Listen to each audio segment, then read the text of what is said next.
Breaking: Jonathan Kuminga declines Warriors' $45 million offer. Full story revealed. NBA star Jonathan Kuminga is risking millions to fight for control over his career. But here's where it gets controversial. His decision to decline the Golden State Warriors' lucrative offer stems from a fundamental disagreement over contract terms, particularly the team's insistence on a team option for the second season, and their reluctance to include a no-trade clause. Kuminga's preference for longer-term contracts with the Sacramento Kings and Phoenix Suns isn't just about money. It's about gaining a sense of control and a clear path to success. His willingness to potentially accept the qualifying offer, despite leaving nearly $14 million on the table, speaks volumes about his priorities. Would you prioritize control over your career, even if it meant leaving millions on the table? Let us know in the comments below. NBA trade rumors, Kings' pursuit of Kuminga, and the Warriors' demands. Imagine being a promising young NBA player, eager for a fresh start, only to find yourself caught in a tug-of-war between two franchises. That's the reality for Jonathan Kuminga, the Warriors forward who's seeking a sign-and-trade deal with the Sacramento Kings. But here's where it gets controversial. The Warriors seem to be playing hardball, holding on to Kuminga despite his clear desire to move on. Hey there, NBA fans! Today, we're diving into the latest drama surrounding Jonathan Kuminga, the young Warrior who's itching for a fresh start. The Kings have their eyes set on him, but the Warriors are proving to be quite the obstacle. So, why are the Warriors so reluctant to part with Kuminga? It's not just about the players on offer. A source close to the negotiations revealed that the Warriors are holding on to Keegan Murray and Keon Ellis like their prized possessions. These two players have been deemed off-limits in the trade talks. But why? What do you think? Is this a smart move by the Warriors, or are they holding on to players who might not be in their long-term plans? Let's hear your thoughts in the comments. Kuminga, a 22-year-old forward, was the 7th overall pick in the 2021 NBA Draft. He had a promising rookie season, averaging 15.3 points per game despite missing 31 due to injury. However, his playing time took a hit after the Warriors acquired Jimmy Butler, leading Kuminga to seek a new opportunity. Imagine being in Kuminga's shoes. He's not just looking for a lucrative contract. He wants a chance to shine on the court, to prove his worth. That's why the Kings' pitch, which reportedly includes a starting role and a bigger opportunity, has caught his attention. The Kings are eager to bring Kuminga on board, but the Warriors aren't budging. Will they eventually relent and accept a deal involving Devin Carter, Dario Saric, and draft compensation? Or will they continue to hold on to their young talent, potentially missing out on a chance to reshape their roster? What do you think the Warriors should do? Should they trade Kuminga or keep him? Let's get a conversation going in the comments. Jonathan Kuminga, the potential NBA star the Warriors might lose. Imagine a young NBA star stuck in a frustrating standoff with his team, where every day that passes could shape his entire career. That's the reality for Jonathan Kuminga, the 22-year-old forward for the Golden State Warriors, as they grapple with a contract dispute that's dragged on for over a month.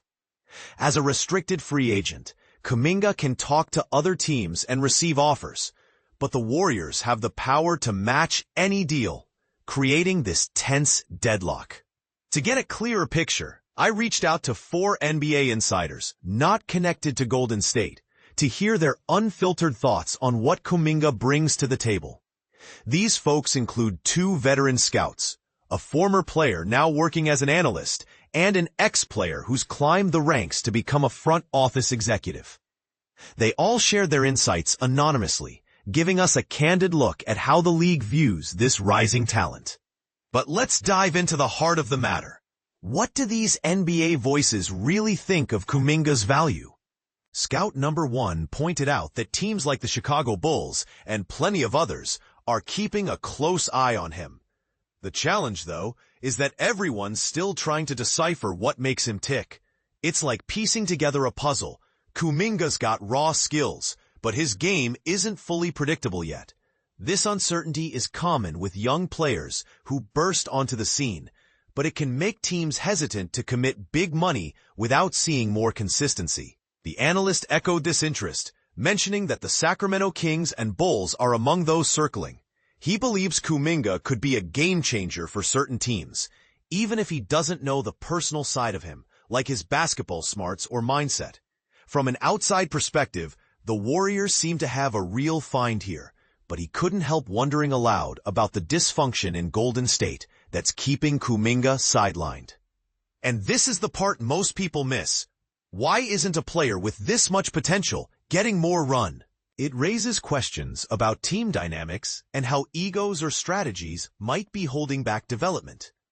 Shifting to the executive's view, he sees the situation from both angles.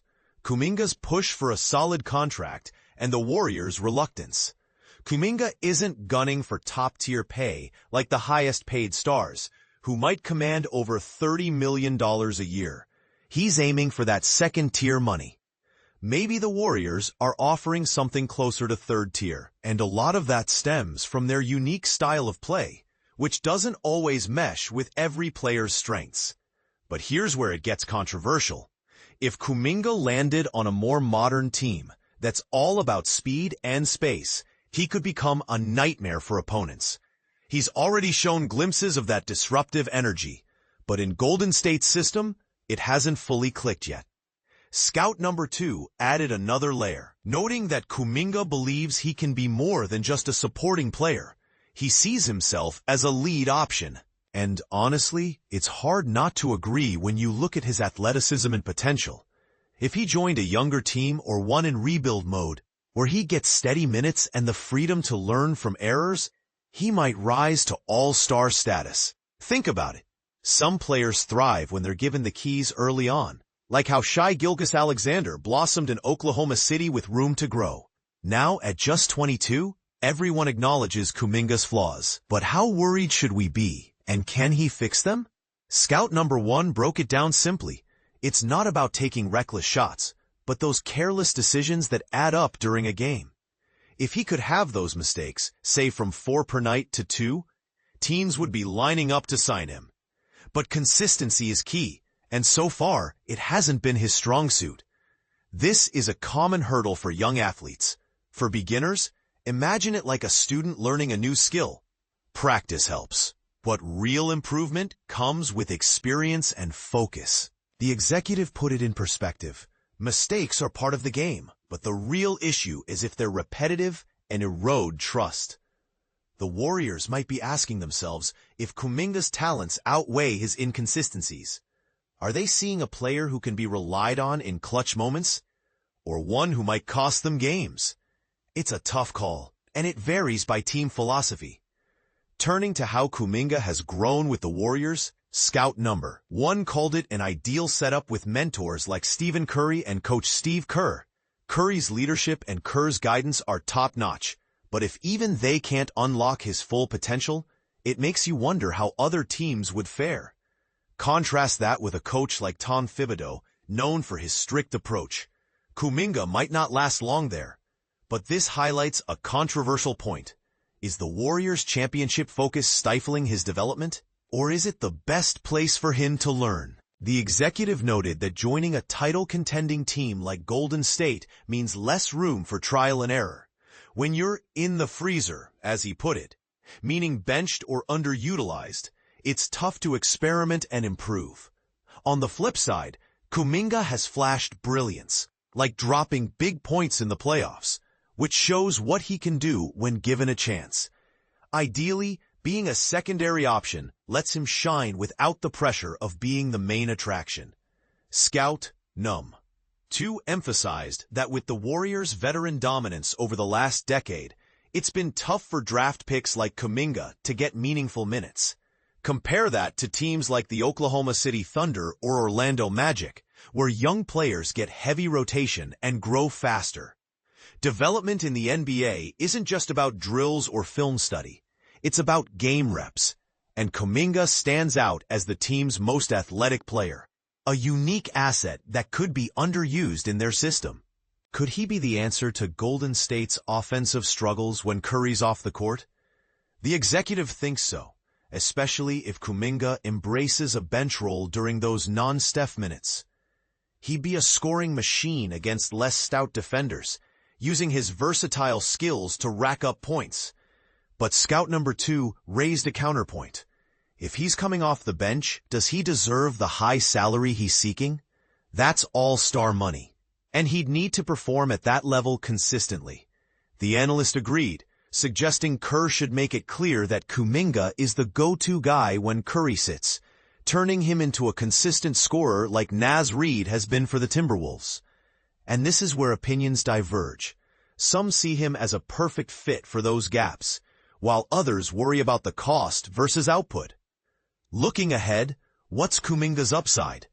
The analyst is bullish, picturing him as a budding all-star with all the physical tools. He's seen Kuminga make jaw-dropping plays that leave you in awe, a sign of serious potential. Scout number 2 felt the same way since Kuminga's days with Team Ignite, noting how far he's come despite starting basketball later than most.